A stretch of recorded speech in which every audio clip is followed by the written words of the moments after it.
But what I can do well is I can get buybacks. I can survive. And I feel like I really have a strategic advantage at the end of those days because I've really thought through a lot of these elements that I think a lot of people haven't. I consider those my buffer, my sort of my gambling chips. Where am I in the spectrum between 100% just protecting the chips that I have and 100% trying to build with the chips that I have? Those are some examples of guys that I really saw them doing this, where they were being patient but opportunistic as well. I don't know that you can convince yourself mentally to play one way that's different than your personality. Well, greetings everybody. Welcome once again to the Rec Poker Podcast, officially sponsored by Running Aces Casino and Racetrack. I am your host, Steve Fredland, and today we're going to shift gears a little bit. I had a topic already planned out. We already got some audio submitted looking at how do we translate what we learn for larger buy-in tournaments into the daily, smaller buy-in tournaments that many of us recreational players play. But we had a good suggestion here from Andy Kaplan, whose voice you've heard on the Rec Poker Podcast, and he thought maybe it'd be a good idea for me to sort of go over my experience with the recent Pot O Gold tournament that was held at Running Aces. There's 6 different day ones, and so he thought it might be a good idea while it's fresh for me to go over how I approached the day ones of those tournaments, how I approached day 2, and some of the strategic things that I implemented just to sort of give insight into how I approached it, and maybe that'll help some of you. Obviously, it'd be great to open up the discussion, have some of you give alternative considerations, but really this episode is just going to be about my experience, and hopefully it'll give you some insight into how I'm thinking about these things, some of the things that I learned after playing many days in a row with some of the best players in the state of Minnesota. And so that's what today's going to be about. I think it's going to be helpful, certainly for me to, debrief on what I learned, but I hope it'll also be helpful for some of you and open up some other really good discussions. So what we're going to do is we're going to take a break here and thank Running Aces, and then I'll come back with my thoughts. Before we do that, just a quick note that the adhesive patches have now come in. If you recall, we got the ones that didn't have the adhesive on them, so I gave some of those away to some of you who asked. But we do have the ones with the adhesive backing, so if you're willing to wear those and represent Rec Poker, gladly get those into your hands so that you can start doing that at your next tournament.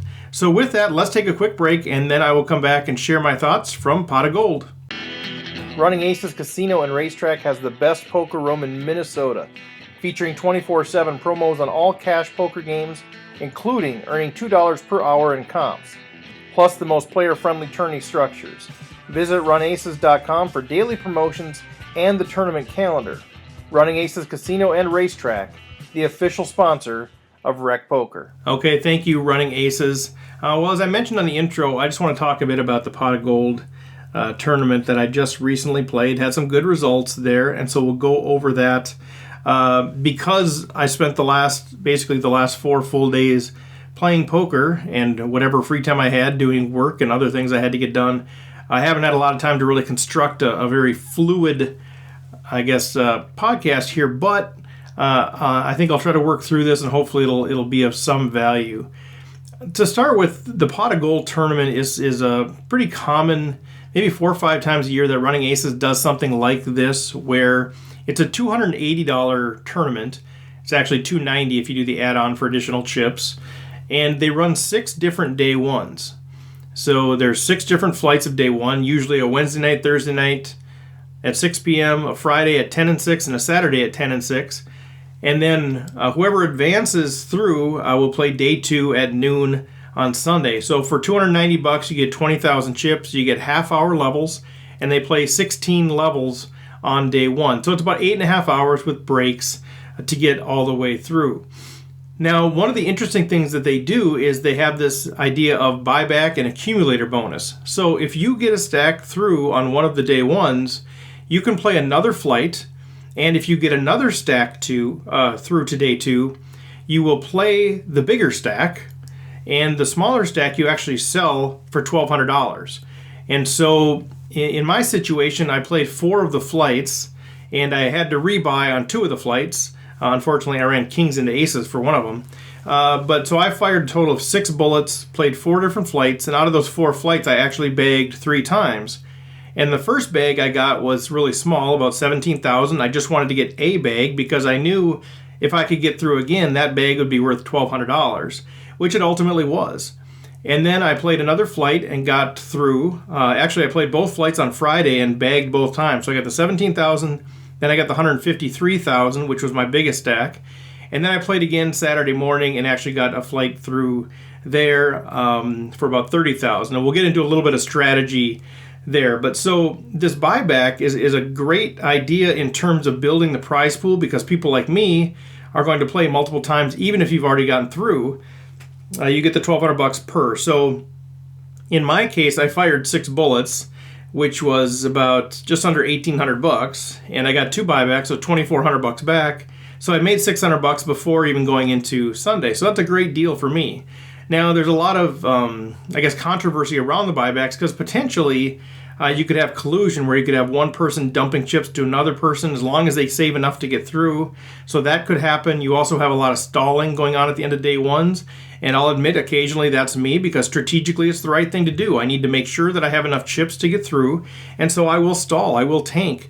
And that's part of the experience. As you get into level 15 and 16, you see more and more of that happening. And that's pretty frustrating to players. So that's some of the downsides with it. But some of the upsides, of course, are people like me that fire multiple bullets. If I had just bagged the first day, been happy with 30 or 40,000, I wouldn't have played the other flights, and so the prize pool would have been diminished. So it's sort of a pros and cons thing about that. But that is what they do, is the buybacks. They also do an accumulator bonus, which takes the total of all of your bags, and whoever has the greatest total, whether it's just one massive bag or several smaller bags, they also get a bonus, and I believe that bonus is $2,000. So I've gotten that in the past. I did not get it this time, but that's something that's also you can go for, and it encourages people who have maybe a couple of bags for 300,000 or so to go for another bag and try to get both the buyback and the accumulator. So it sort of encourages more entries in that way. So that's what the overall pot of gold is. As I mentioned, I played 4 different flights, fired 6 different bullets, and got 3 bags through. And one of the questions is that Andy suggested that I maybe talk about is sort of the strategic approach for this. So in an overall framework, the way that I approach it, and part of this is because I'm not a top player, so I really don't have aspirations of winning it. Surely I think I'm going to someday. Clearly I think, if things go right, I could, but I'm certainly not a favorite to win it. So the reality of going for the big dollars at the top while pushing myself is not something that I'm really expecting to happen. But what I can do well is I can get buybacks. I can survive. And I feel like I really have a strategic advantage at the end of those days, because I've really thought through a lot of these elements that I think a lot of people haven't. How to play when you're trying to get a stack, how to manage your buffer, all of those things that we can talk about a little bit on here. I feel like I have an advantage. So the way that I approach the overall 280 framework is I generally plan on playing 1 or 2 flights, hopefully early in the week, the Wednesday or the Thursday. And if I get a bag, then I'm sort of committed to playing the entire thing, as many flights as I can. If I don't bag the first couple of flights, I generally just stop and I don't play the rest of the weekend, because for me, most of the value is in those buybacks. And we'll talk a little bit more about that, but consider that I had 2 bags that I got bought back, and each one paid $1,200, which is more than 4 times what the entry fee is.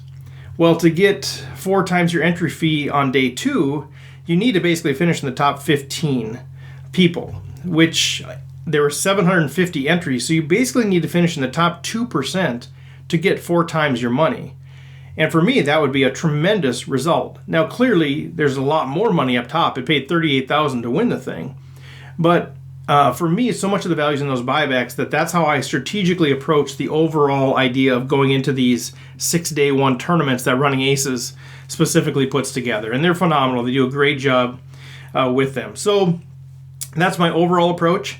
Now, in terms of playing the day ones, unless it's my last day one, well, even then, I guess it's the same sort of idea. I tend to have this approach where I look at how many chips do I need to have by the end of level 12, and again, we play 16 levels. How many chips do I need to have by the end of level 12 to feel like I can make it through simply by folding every hand? And so I do the math. I look at the blinds. How many chips do I have to pay per orbit per level, 13 through 16? How many orbits do we expect to play per round?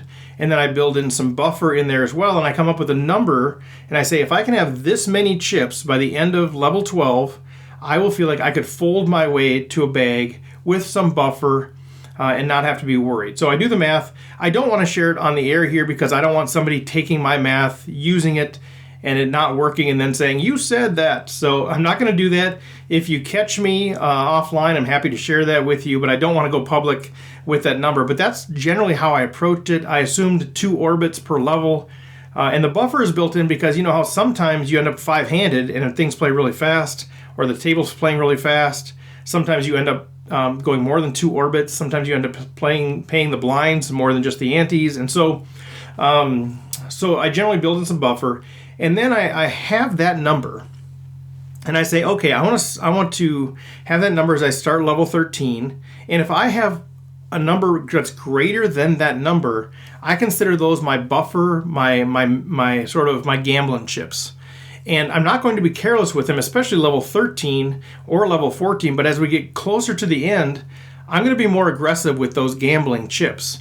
And a lot of people aren't really paying attention to all of that. That's what I refer to as my strategic advantage. So I have those marginal chips. Let's say, for example, this is completely hypothetical, but let's say I want to have, at some point in the tournament in the last few levels, I want to have 40,000 chips.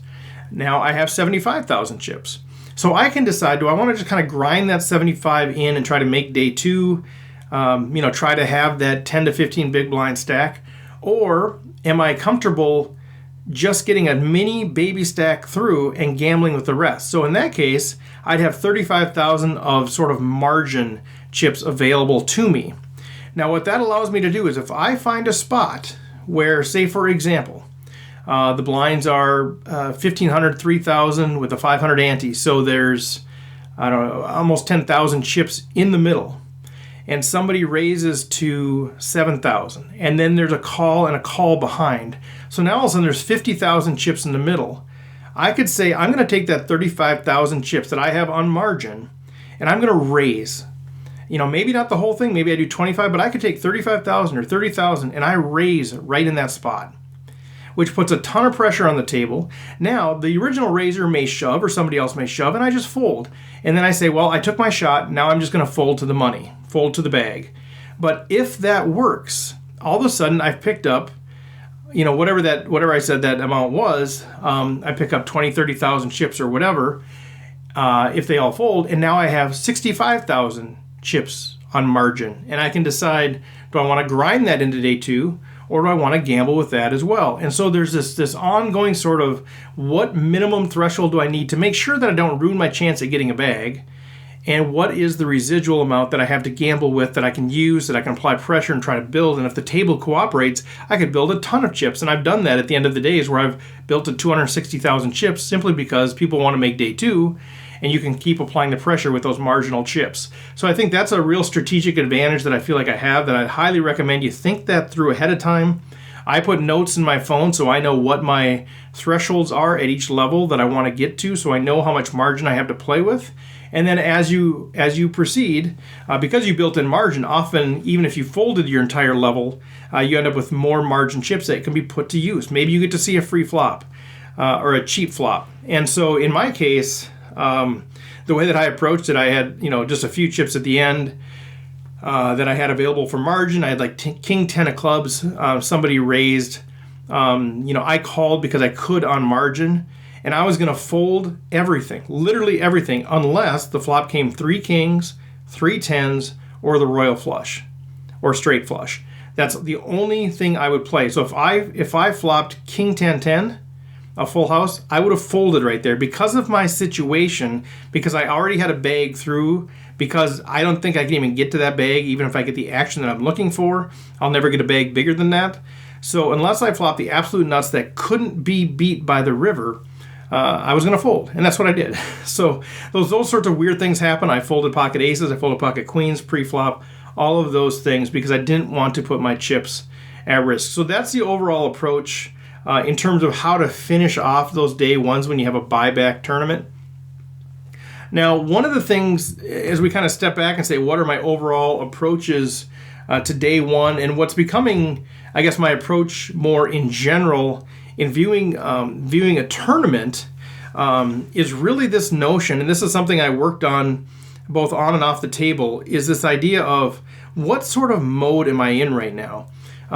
Because I look at, through all the interviews that we've done here, all the conversations that we've had, it feels like there's so many factors to consider. And so I'm trying to dumb that down to 3 or 4 things that I really have to think about. And one of the ways I'm doing that is taking all of those factors in terms of the tournament consideration, the bubble, all of those things, and asking myself a question: where am I on the spectrum between 100% just protecting the chips that I have and 100% trying to build with the chips that I have? So what I mean by that is, if I'm at the end of day one, like we just talked about, where I have to fold every hand to get $1,200, I'm in 100% protection mode, and I fold 100% of my hands, including pocket aces. If I'm in 100% build mode, that means we're in the middle stage of the tournament, and I have like 2 big blinds. I'm getting in with any 2 cards, it's 100% shove. That's the 2 very ends of the spectrum, but everywhere else, there's sort of somewhere in between there. And so as I think about a tournament now, when I think about the blinds being 25-50 and we have 200 big blinds and all these sorts of things, I'm generally in more protection mode than I am in build mode.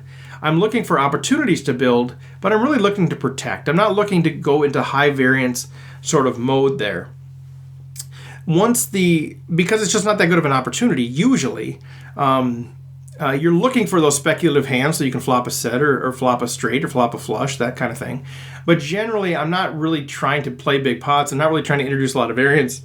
I'm mostly in chip protection mode, hoping that I get those spots, but not wanting to spend too many chips along the way. So this has resulted in me lately being much more ultra patient early, and really being patient throughout, but really making sure that what I'm doing is a really good investment until my blinds start to get to a point where I feel like I really need to go into a build mode. So that's a different sort of approach than other people have. But what I found is that that's served me really well in both these $280 tournaments as well as the dailies. Now I get to the build mode much quicker in the dailies that have 15-minute levels, but it's the same overall concept.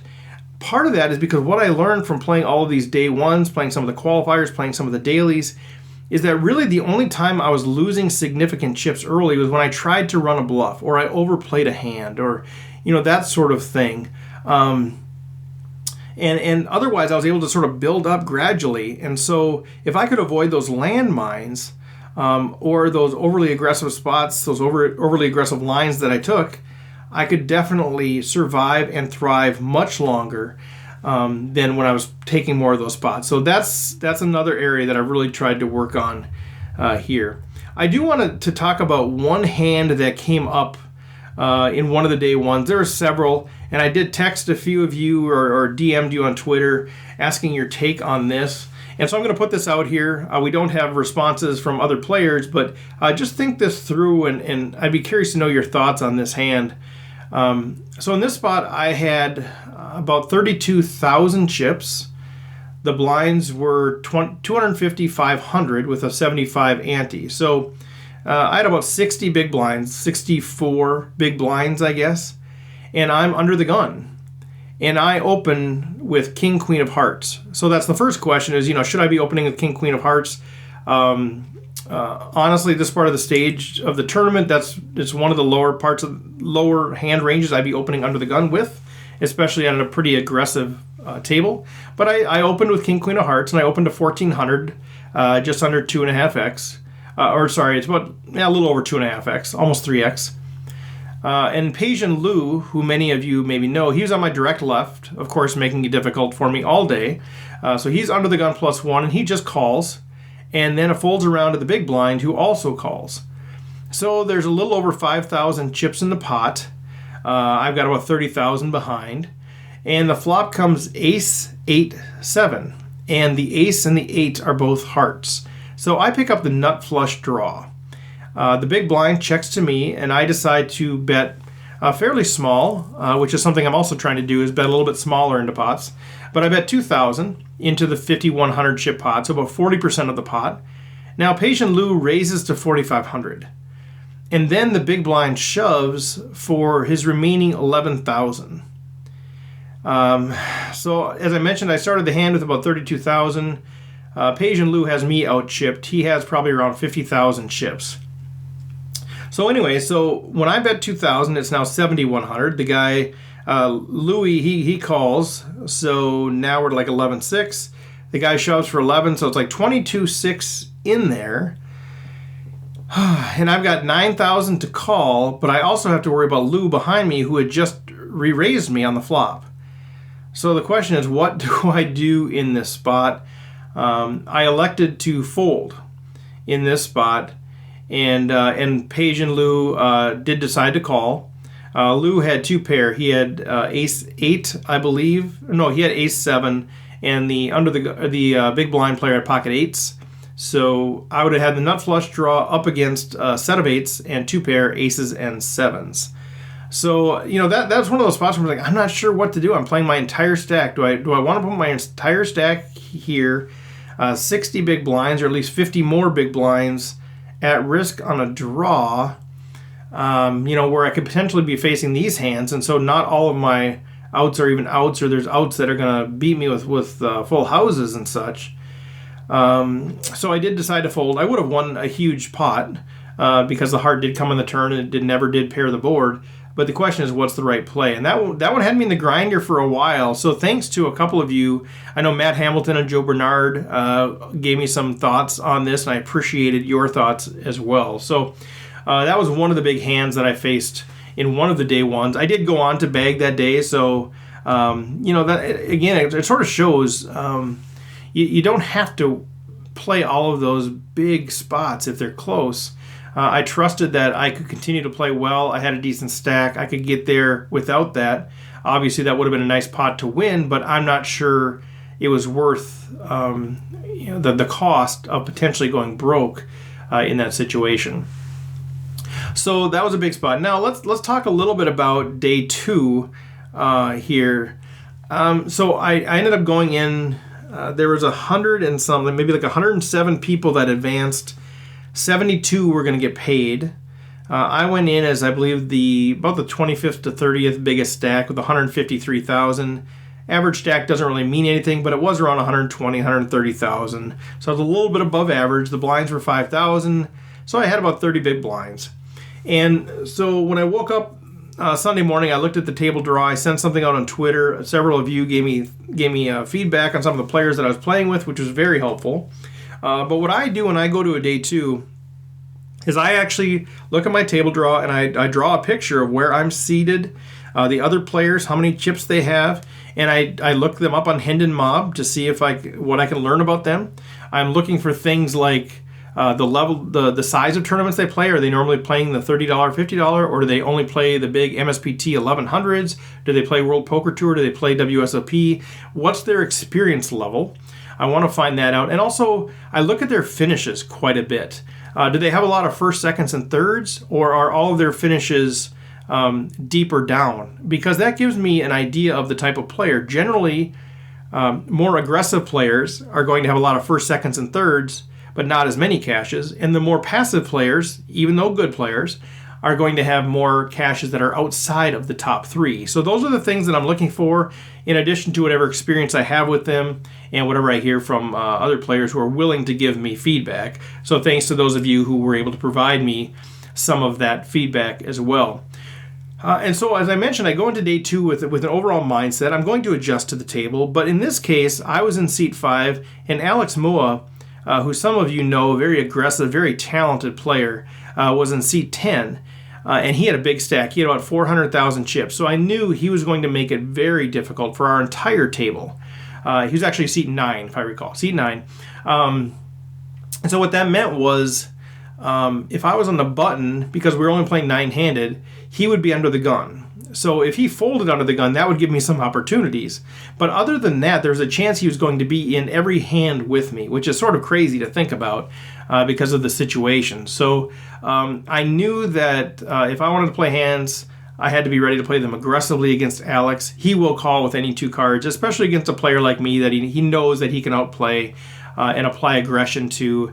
And so I knew it was going to be really tricky. So I decided going into day 2, my hand ranges in each of the different positions that I was going to play, how hard I was going to play them, if I was going to play them, was I willing to get it in against Alex if I needed to pre-flop. And so I really did think some of that stuff through, had a plan going in, and it was, in this situation, it was a very tight plan. I also had done the work to find out that we were going to be the third table that broke. And so by the time our table broke, we would be in the money, just in the money with maybe 70 players left. And so that went into my consideration as well. If I can just grind and survive, hopefully with a decent stack, I could make the money and have enough chips and potentially get a better table draw as a result. And so everything kind of went according to plan. Alex was aggressive, and he just kind of kept on coming. And it was interesting because another very aggressive player, Eric Wright, had a big stack, 400,000, and he ended up joining our table directly on Alex's left within the first 15-20 minutes of the tournament. And they went into war with a huge pot, about a 1 million chip pot, and Alex won that one, so Alex was even more aggressive then. But it kind of changed the dynamic having Eric there as well. Anyway, so I went in, kind of had a predefined range, a predefined approach in terms of protection versus building, and decided to kind of go over there. There's a couple of situations where I decided to make plays because I just couldn't find opportunity. I couldn't find spots. I did a check raise early. I got to see a flop for pretty cheap. I checked an aggressive player bet. I raised. They re-raised and I had to fold. I did an early re-raise over 2 calls. Neither of those worked. I thought they would because I was very tight, and clearly they had some big hands, and they told me later they had big hands. Who knows if they did or not, but I actually believed them in that spot. So I had 2 opportunities where I felt like it was a really good spot to take a shot, and neither of them worked. I didn't have any wins at showdown, so basically I couldn't afford to play a hand, and I was getting down. I got down to around 90,000 chips with the blinds at 6,000, so I now had like 15 or 16 bigs, and we were getting close to the money, so I decided to just grind to the money. It doesn't take that long in these tournaments. Within the first hour and 10 minutes, we were in the money. So I just ground to the money with about 15 big blinds. And then it was a matter of just sort of looking for those good spots, because now all the short stacks are looking for that double up, and there's a lot of action, and I just couldn't pick up a big hand. I did pick up the pocket queens at one point and did a little 2.5x raise, and it just folded all the way around, which is incredibly disappointing, including Alex, who folded, which was disappointing because I thought that'd be my spot. But I picked up a few blinds, and then I was able to shove all in. I was on the button. There was a raise by a pretty loose player in front of me. I decided to shove with ace-5, primarily hoping that would get that person to fold, or if they were raising with something like king, queen, king, jack, I'd get the call and try to get the double. Unfortunately, the big blind woke up with pocket 9s. They reshipped, which luckily got ace-10 to fold. And then I did hold up. I hit an ace on the turn. I would have been busted by ace-10, but my ace-5 was good with the ace on the turn against the pocket 9s. So that was pretty lucky. I could have been out of the tournament right there with the min cash for about $450. But that got me up. That got me going a little bit there. So that gave me some chips to play a little bit. And then ground down a bit. So I had like 260,000 somewhere at that point. The blinds kind of kept eating away, looking for spots. And finally we got down to 34 players left. So, we've made it pretty far here. The bumps were happening every 9 players. So 34 players left. The next pay bump wasn't until 27. So I had to survive 7 more players. And at this point I had 200,000 chips. The blinds were at 1,000, 8,000, 16,000. So I only had about 12 big blinds. There was an early position raise from a guy who'd been opening a lot of pots. And then Alex called behind, and I was on the button with king, queen suited. So it felt like a pretty good spot for me. I felt even if, the first guy could be fairly wide because he'd been opening a fair amount of pots, so I could possibly get him to fold. And if I don't, that's a pretty good hand to see a flop with. I didn't think Alex had a huge hand because I think he would have re-raised, even though he is quite capable of trapping. So I thought I could get him to fold. And again, if not, this is a good spot to go because, I made the last pay bump. The pay bump that happened at 36 players, and now I had a long ways to go to get to 27. I need to make something happen. How many good spots are there going to be? Maybe there could be better, but this felt like a pretty good spot to me. I didn't have to worry about getting outplayed. If I just call here, yeah, I could see a flop, but then I'm inviting the blinds to come in. I think the play here is either fold or shove. I decided to shove. Unfortunately for me, the early position raiser had ace-queen, called me and busted me, which... obviously I'm not happy about that, but I felt actually okay about the play. I haven't really assessed that one with other people yet. So if that's a situation that you have some other insight in, I would love to hear that as well. Shoot me a note or post something on Twitter or Facebook and let me know what you think about that. So as I think about what I learned from this, as I mentioned, I played with a ton of just great players. But one of the things that I learned certainly is that aggression can definitely win tournaments, but it can also lose tournaments. As I've talked about many times before, it increases variance. And I saw so many people, really good players who were aggressive early and building big stacks, just disappeared, both on day one and on day two. And obviously, you play with that speed, you could build a massive stack or you could lose it. And I do believe that more times than not, you're going to lose it. The upside of that, of course, is that if you have a massive stack, you have a chance to make the top three, which is where the real money is. So it's certainly a trade-off. And that's where I wish I could see the statistics on some of these players. What is their in-the-money percentage? What is their ROI? And sort of try to figure out what that sweet spot is, because it's such a trade-off between your percentage of getting in the money and your ROI. I've shared this on earlier podcasts, but it's probably been a while and many of you maybe haven't heard it, but I shared some of my stats on how my ROI increased as my in-the-money percentage decreased. But then I reached a point where I was playing too aggressive. I wasn't cashing enough, and so it sort of switched over. So I believe there is sort of this sweet spot of the percentage in the money that will actually maximize your ROI. Generally you'd think, well, the more I get in the money, the higher my ROI, but that's not true. I was actually at one point cashing, I think 35 to 40% of the tournaments that I was playing. I think it was around 35%, but I was a losing player because my cashes generally were min cashes. I think I was getting in, I think my average cash was like 3 times the buy-in, and I was cashing 35%, which basically makes you a break-even player, versus cashing maybe 20% of the time with a factor of 9x makes you a winning player. So I think part of that is this idea of aggression has to be tamed and really considered in the broader scheme of things. So that's a conversation for another day. But I learned about aggression. I continue to see that whole double-edged sword idea of aggression.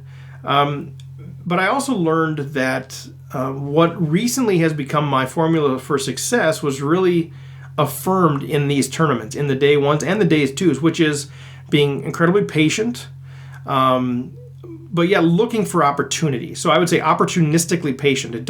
It's not patience based solely on my hand selection. It's patience based on my hand selection as well as opportunity selection. Not trying to make things happen that aren't really there, but when I see those opportunities, taking advantage of those. So I'd say patience, hand selection, but also pot control is another way, in terms of maybe reducing the betting by one street by doing a check back, or maybe betting a third of the pot rather than 2/3 of the pot, as I was prone to do before. All of those things sort of reducing the variance. Yes, it may mean the pot that you win is smaller. Yes, it may mean that occasionally somebody sucks out on you that wouldn't have otherwise. But in general, I believe it's reducing variance, especially in the early to mid stages, which is going to help you have that good combination of survival and building. Clearly, at the end of the tournament, variance has to be part of the deal, and I'm willing to take on more variance there. But when you're still in that mostly survival and build combination mode, I think you have to be very careful with that. So because of that, that's been what I think my formula to success is. I've been watching for that, looking for that in other players, and I saw that in a lot of the players that I played with. People like Matt Hamilton and Joe Bernard, Bob Van Sickle. Those are some examples of guys that I really saw them doing this, where they were being patient but opportunistic as well. And I also, of course, played with some very aggressive players like Pejin Liu, Saad Ghanem, Alex Moa, Eric Wright, These guys are very aggressive. And so and if I think about all of those guys are very successful, at least by my perception. Again, I don't have the numbers, so you don't really know how successful players are because you only see their picture when they win. You don't see their picture every time they lose.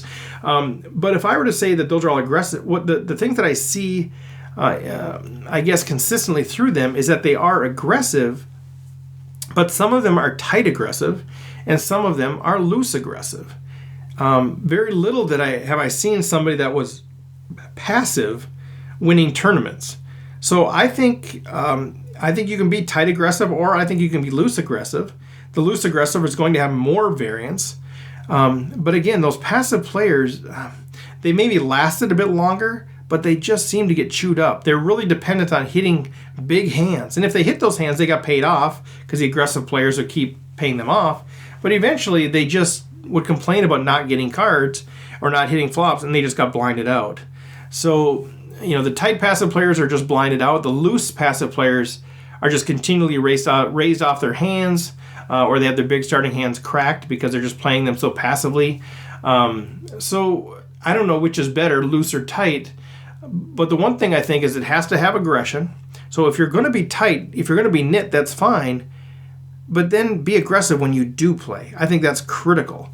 But I do think the idea of being loose or tight is really personality based. I don't know that you can convince yourself mentally to play one way that's different than your personality. If I were to look at the way that people play, I would say it's funny, but I think it matches their personality.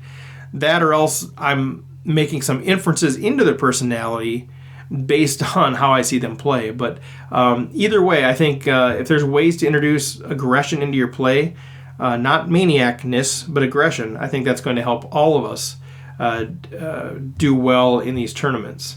So with that, let me take a quick break. I want to thank Running Aces again. They were also, of course, the host for the Pot of Gold tournament, so great job, guys. That whole crew down there doing a great job. Let's thank them. We'll come back, and I'll just kind of close off this episode and set up next week. Running Aces Casino and Racetrack has the best poker room in Minnesota, featuring 24/7 promos on all cash poker games, including earning $2 per hour in comps, plus the most player-friendly tourney structures. Visit runaces.com for daily promotions and the tournament calendar.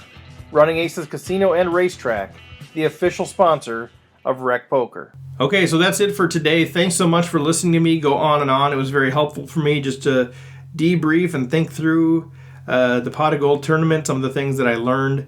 I would love to have a conversation with you about that if you want to do that. A reminder that I do have the adhesive Rec Poker patches, and I would be honored if you wouldn't mind wearing those at a tournament, and I can mail those out to you. We've already got people in a few different states and also in Canada that have asked for patches, so that's exciting. It's kind of fun to see this thing grow. Got a lot of questions about it from people at Running Aces over the weekend. People are excited about it, want to know how to find it, so thanks to those of you who are out there telling others about it. I'm just a dude sitting in my living room trying to figure out a way to get better at this game, and inviting you all to come along with me and learn the game as well. So any feedback you have as far as how do we make this thing better, if you have a hand situation, a topic suggestion, let me know about that as well. And just a reminder, as I mentioned in the intro, next week we're going to start talking a little bit more about how do we translate from what we learned in the books about the big tournaments and some of the pro input into how to apply that to some of the smaller buy-in tournaments, some of the weekly tournaments. And then we've got a number of other great topics lined up behind that. More and more are coming in, so I've really got to start filtering out which ones we're going to include, but a lot of good stuff. So thanks to everybody for your engagement. And if you see me at a table, man, say hi. I won't remember your name because I'm horrible with names, but please don't take that personal. But I love to hear from people that are listening to the podcast and what you're enjoying about it and what you'd like to see different. So with that, adios, good luck at the felt, and we will talk to you next week.